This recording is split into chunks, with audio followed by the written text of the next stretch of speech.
উনি আইসিইউতে উনি চিকিৎসাধীন আছেন এবং উনি সর্বোচ্চ চিকিৎসা ব্যবস্থার সর্বোচ্চ পর্যায়ে একটি সংকটাপন্ন মানুষের জন্য যেটি প্রয়োজন সেই চিকিৎসার মধ্যেই উনি আছেন এবং উনি চিকিৎসাধীন আছেন।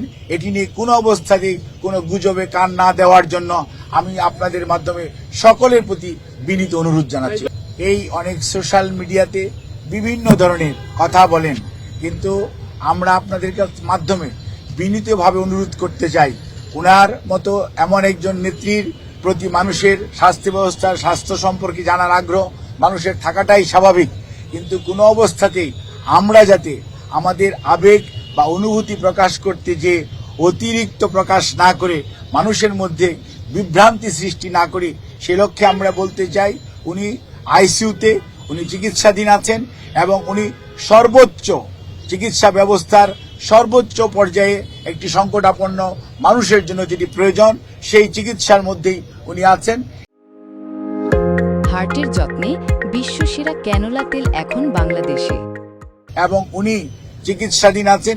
এটি নিয়ে কোনো অবস্থাতেই কোনো গুজবে কান না দেওয়ার জন্য আমি আপনাদের মাধ্যমে সকলের প্রতি বিনীত অনুরোধ জানাচ্ছি। ধন্যবাদ।